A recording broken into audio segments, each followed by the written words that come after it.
Hai, jumpa lagi dengan saya, Edu. Kali ini kita akan meneruskan pembahasan materi tentang produk. Untuk materi pokok yang akan kita bahas adalah jasa. Oke, kita mulai ya. Jasa adalah hasil kegiatan produksi yang tidak berwujud dan sifat-sifat fisik tertentu. Tidak dapat dilihat, tidak dapat diraba, tetapi dapat dirasakan. Pada produksi jasa, tidak terdapat tenggang waktu antara saat diproduksi dan dikonsumsinya. Artinya, jika seseorang memakai jasa, maka seorang konsumen menikmati jasa di waktu yang bersamaan di saat jasa tersebut diproduksi oleh si penjual jasa. Contohnya, jasa dokter, jasa angkutan seperti ojek online, taksi online, dan pelayanan yang lainnya. Beberapa ahli mendefinisikan jasa sebagai berikut. Menurut Philip Kotler, jasa adalah setiap tindakan atau kegiatan yang ditawarkan oleh suatu pihak kepada pihak lain, yang pada dasarnya tidak berwujud, dan tidak mengakibatkan kepemilikan apapun. Produksinya dapat dikaitkan atau tidak dengan suatu produk fisik.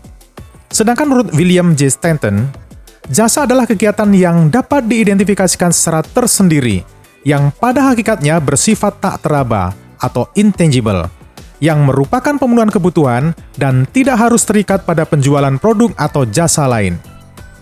Menurut Adrian Payne, jasa adalah aktivitas ekonomi yang mempunyai sejumlah elemen, nilai atau manfaat, intangible yang berkaitan dengannya, yang melibatkan sejumlah interaksi dengan konsumen atau dengan barang-barang milik, tetapi tidak menghasilkan transfer kepemilikan. Sedangkan dalam ilmu ekonomi, jasa atau layanan adalah aktivitas ekonomi yang melibatkan sejumlah interaksi dengan konsumen atau dengan barang-barang milik, tetapi tidak menghasilkan transfer kepemilikan. Jasa memiliki karakteristik tertentu. Menurut Philip Kotler, beberapa karakteristik utama jasa adalah: yang pertama, intangibility atau tidak berwujud.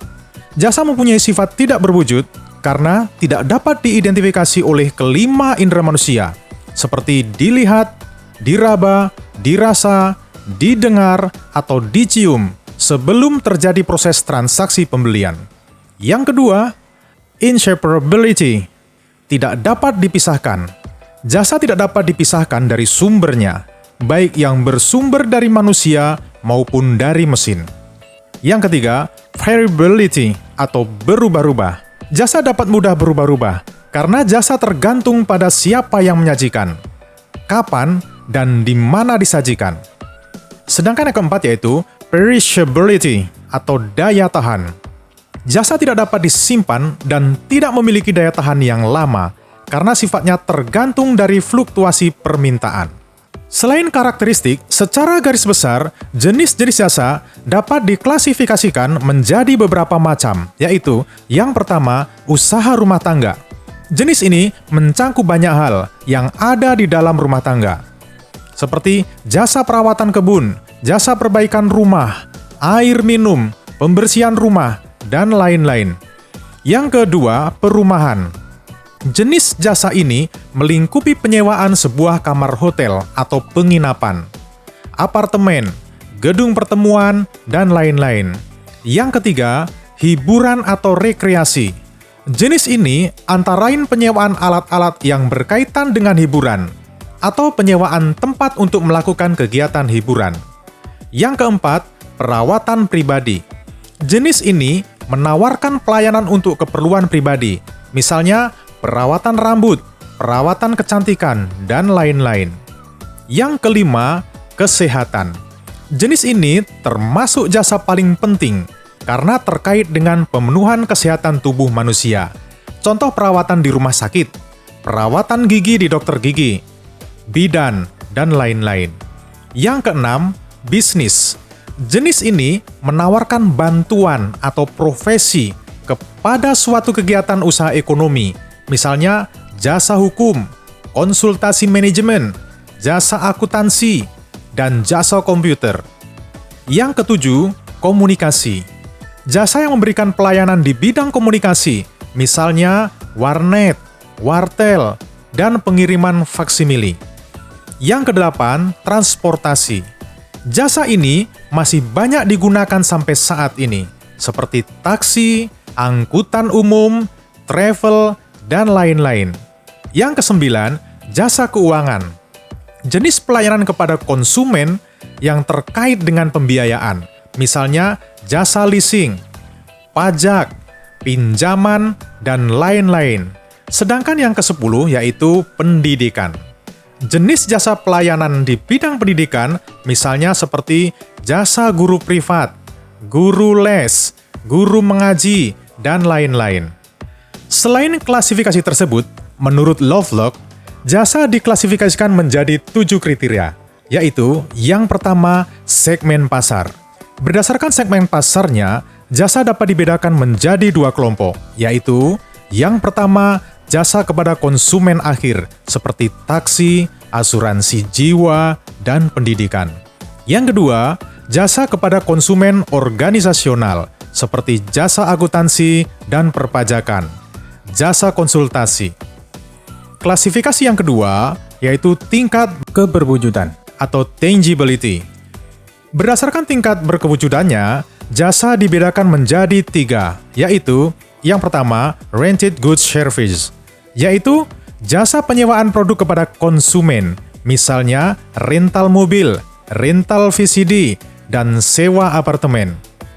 Yang kedua, owned goods service, yaitu jasa pelayanan pada produk yang dimiliki konsumen, contohnya jasa reparasi AC, motor, dan komputer.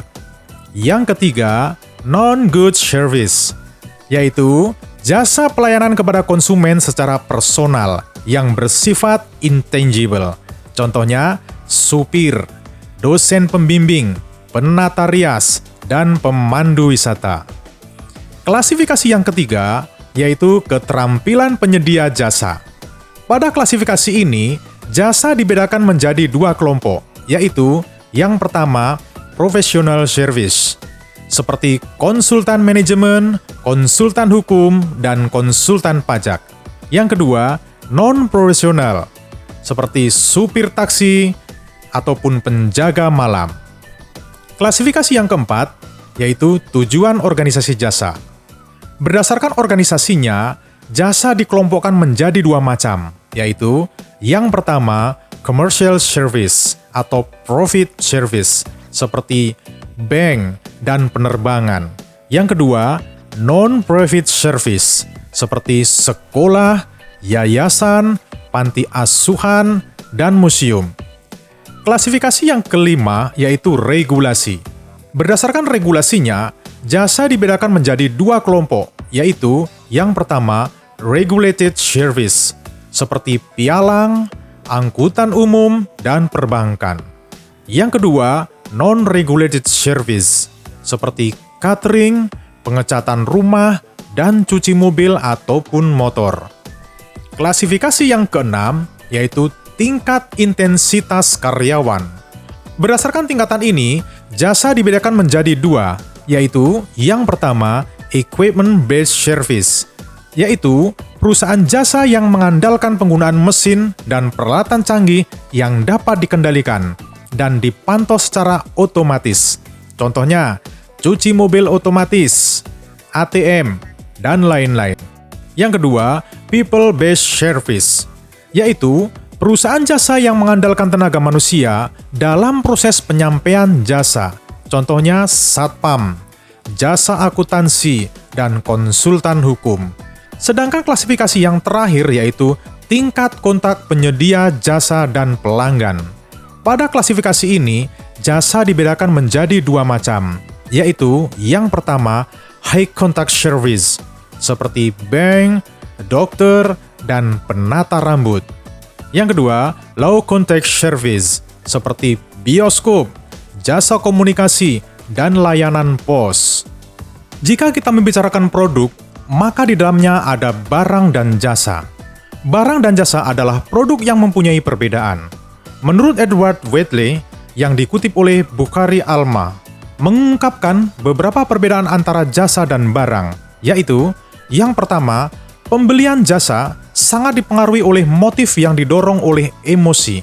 Yang kedua, jasa bersifat tidak berwujud, sedangkan barang bersifat berwujud. Yang ketiga, Barang bersifat tahan lama, tetapi jasa tidak. Jasa dibeli dan dikonsumsi pada waktu yang sama. Yang keempat, barang dapat disimpan, sedangkan jasa tidak dapat disimpan. Yang kelima, usaha jasa sangat mementingkan unsur manusia. Sedangkan yang keenam, jasa memiliki distribusi yang bersifat langsung dari produsen ke konsumen. Jasa mempunyai kualitas. Kualitas jasa, menurut ISO 9000, adalah derajat atau karakteristik yang melekat pada produk, yang mencukupi persyaratan atau keinginan. Kualitas seringkali dinamakan dengan mutu. Sedangkan mutu adalah keseluruhan ciri atau atribut produk atau jasa yang berpengaruh pada kemampuannya untuk memuaskan kebutuhan yang dinyatakan atau tersirat. Pengertian kualitas jasa menurut beberapa ahli adalah sebagai berikut. Menurut Lewis and Booms, merupakan pakar yang pertama kali mendefinisikan kualitas jasa sebagai ukuran, seberapa bagus tingkat layanan yang diberikan, dan sesuai dengan ekspektasi pelanggan. Sedangkan menurut Wyckoff, yang dirangkum oleh Ciptono, berpendapat bahwa kualitas jasa merupakan tingkat keunggulan atau excellence yang diharapkan pada pengendalian atas keunggulan tersebut untuk memenuhi keinginan pelanggan. Dengan kata lain, terdapat dua faktor utama yang mempengaruhi kualitas jasa, yakni jasa yang diharapkan atau expected service dan jasa yang dipersepsikan atau perceived service. Bila jasa yang diterima atau disarankan atau perceived service sesuai dengan yang diharapkan atau expected service, maka kualitas jasa dipersepsikan baik dan memuaskan. Jika jasa yang diterima melebihi harapan pelanggan, maka kualitas jasa dipersepsikan sebagai kualitas jasa yang ideal. Akan tetapi, bila jasa yang diterima lebih rendah daripada yang diharapkan, maka kualitas jasa sangat bergantung pada kemampuan penyedia jasa menyediakan jasa kepada konsumen secara kontinu dan konsisten. Kualitas jasa sering didefinisikan sebagai usaha pemenuhan dari keinginan pelanggan, serta ketepatannya untuk mengimbangi harapan pelanggan. Perusahaan harus selalu memperbaiki dan mengendalikan kinerja pelayanannya agar sesuai dengan ekspektasi pelanggan. Berikutnya adalah pengukuran kualitas jasa. Seorang ahli yang bernama Rangkuti menyatakan bahwa kualitas jasa dipengaruhi oleh dua variabel utama, yaitu jasa yang diharapkan atau expected service dan jasa yang dirasakan atau perceived service. Baik tidaknya kualitas jasa yang ditawarkan tergantung pada kemampuan fasilitator atau penyedia dalam memenuhi harapan konsumen. Pengukuran kualitas jasa lebih sulit dibandingkan dengan mengukur kualitas produk nyata. Sebab, atribut yang melekat pada jasa tidak mudah untuk diidentifikasi. Menurut Ciptono, langkah-langkah yang harus diambil dalam mengukur kualitas jasa yaitu, yang pertama, spesifikasi determinan kualitas jasa, yaitu langkah ini menyangkut variabel yang digunakan untuk mengukur kualitas jasa. Yang kedua, perangkat standar kualitas jasa yang dapat diukur, yaitu kualitas jasa yang dimaksud adalah menyangkut tentang standar atau instrumen kualitas jasa yang dapat digunakan untuk mengukur variabel. Setiap perusahaan jasa berusaha memberikan jasa yang berkualitas tinggi secara konsisten dan kontinu untuk memuaskan konsumen. Beberapa ahli di bidang pemasaran telah mencoba melakukan studi atau mencari pendekatan tentang dimensi atau faktor utama yang menentukan kualitas jasa. Menurut Parasuraman, Zeithaml, dan Berry yang dirangkum oleh Rangkuti, untuk dapat menentukan standar kualitas jasa dapat dilihat dari kriteria berikut. Yang pertama, reliability atau keandalan, meliputi dua aspek utama, yaitu konsisten kinerja atau performance dan sifat dapat dipercaya atau dependability. Hal ini berarti perusahaan mampu menyampaikan jasanya secara benar sejak awal atau right from the first time, memenuhi janjinya secara akurat dan andal. Misalnya, menyampaikan jasa sesuai dengan janji yang disepakati, menyampaikan data secara tepat, dan mengirimkan tagihan yang akurat. Yang kedua, responsiveness atau ketanggapan, yaitu merujuk pada kesediaan dan kesiapan karyawan untuk membantu para pelanggan dan menyampaikan jasa secara cepat. Misalnya, ketepatan waktu pelayanan, pengiriman slip transaksi secepatnya, kecepatan menghubungi kembali pelanggan, dan menyampaikan layanan secara cepat. Yang ketiga, competence atau kemampuan. Penguasaan keterampilan dan pengetahuan yang dibutuhkan agar dapat menyampaikan jasa sesuai dengan kebutuhan pelanggan, termasuk di dalamnya pengetahuan dan keterampilan karyawan kontak, personil dukungan operasional, dan kapabilitas riset organisasi. Yang keempat, akses atau mudah diperoleh, yaitu akses mengandung pengertian kemudahan untuk dihubungi atau ditemui, dan kemudahan kontak. Hal ini berarti lokasi fasilitas jasa mudah dijangkau, waktu mengantri atau menunggu tidak terlalu lama, saluran komunikasi perusahaan mudah dihubungi, baik melalui telepon, email, atau faksimiles. Yang kelima, courtesy atau keramahan, meliputi sikap santun, respect, atensi, dan keramahan para karyawan kontak, seperti resepsionis, operator telepon, bellperson, teller bank, kasir, dan lain-lain. Yang keenam, communication atau komunikasi, yaitu mengandung makna penyampaian informasi kepada pelanggan dalam bahasa yang mudah mereka pahami, serta selalu mendengarkan saran dan keluhan pelanggan. Sedangkan yang ketujuh, credibility atau dapat dipercaya, yaitu kredibilitas merujuk pada sifat jujur dan dapat dipercaya yang mencangkup nama perusahaan, reputasi perusahaan, karakter pribadi karyawan kontak, dan interaksi dengan pelanggan atau hard selling versus soft selling approach. Yang kedelapan, security atau keamanan. Maksudnya bebas dari bahaya, resiko atau keraguan-raguan, termasuk di dalamnya keamanan secara fisik, keamanan finansial, privasi, ataupun kerahasiaan. Yang kesembilan, understanding atau knowing the customer, atau memahami pelanggan. Mengandung pengertian berupaya memahami pelanggan dan kebutuhan spesifik mereka, memberikan perhatian individual, dan mengenal pelanggan secara reguler. Yang kesepuluh, tangible, atau bukti nyata yang kasat mata, meliputi penampilan fisik, peralatan, personil, dan bahan-bahan komunikasi perusahaan seperti kartu bisnis, kop surat, dan lain-lain.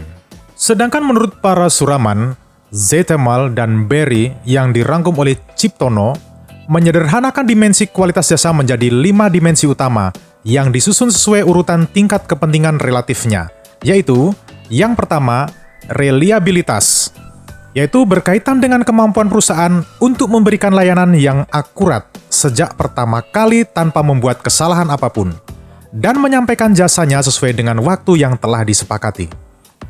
Yang kedua, daya tanggap, yaitu berkenaan dengan kesediaan dan kemampuan para karyawan untuk membantu para pelanggan dan merespon permintaan mereka, serta menginformasikan kapan jasa akan diberikan, dan kemudian memberikan jasa secara cepat.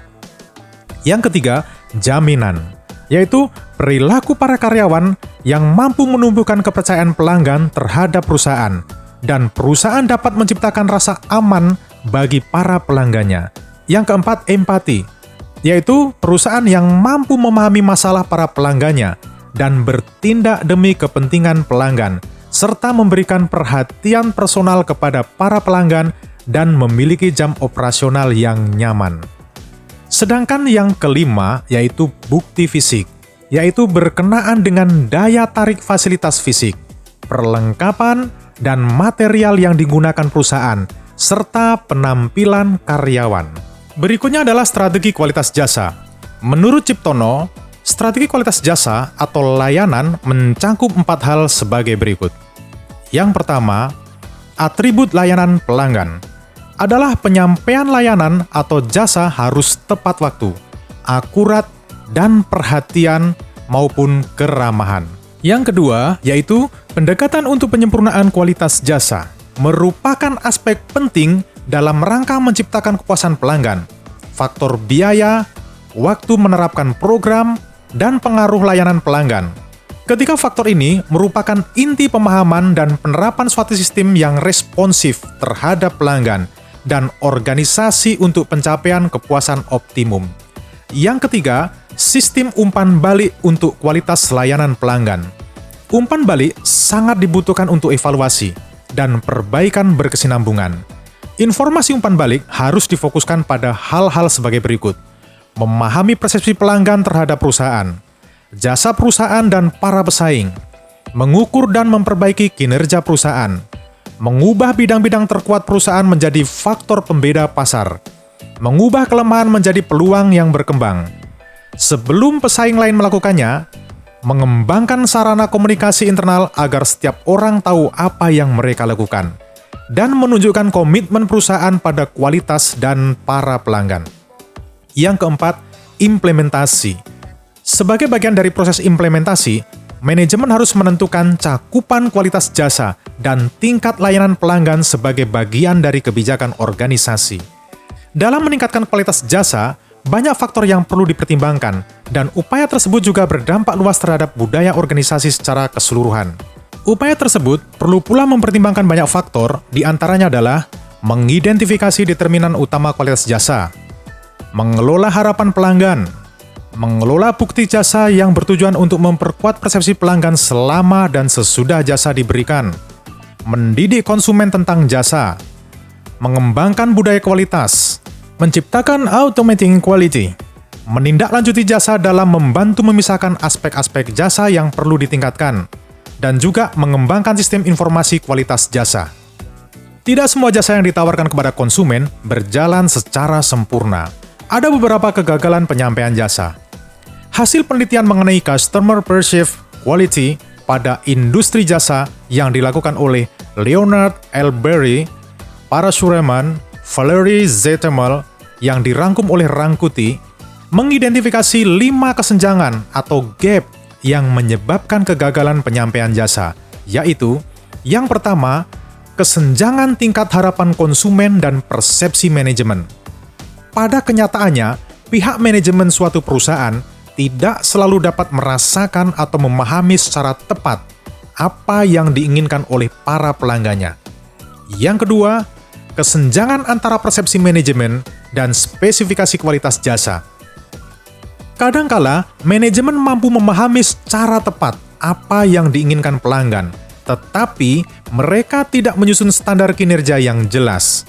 Hal ini dapat terjadi karena 3 faktor, yaitu tidak adanya komitmen total manajemen terhadap kualitas jasa, kurangnya sumber daya, atau karena kelebihan permintaan. Yang ketiga, kesenjangan antara spesifikasi kualitas jasa dan penyampaian jasa. Ada beberapa penyebab terjadinya kesenjangan ini, misalnya karyawan kurang terlatih, beban kerja yang melampaui batas, ketidakmampuan memenuhi standar kerja, atau bahkan ketidakmampuan memenuhi standar kinerja yang ditetapkan. Yang keempat, kesenjangan antara penyampaian jasa komunikasi eksternal. Seringkali tingkat kepentingan pelanggan dipengaruhi oleh iklan dan pernyataan atau janji yang dibuat oleh perusahaan. Resiko perusahaan apabila janji tidak dipenuhi akan menyebabkan persepsi negatif terhadap kualitas jasa pelanggan. Yang kelima, kesenjangan antara jasa yang dirasakan dan jasa yang diharapkan. Kesenjangan ini terjadi apabila pelanggan mengukur kinerja atau persepsi perusahaan dengan cara yang berbeda, atau apabila pelanggan keliru mempersepsikan kualitas jasa tersebut. Oke, sampai di sini dulu materi kali ini mengenai produk berupa jasa.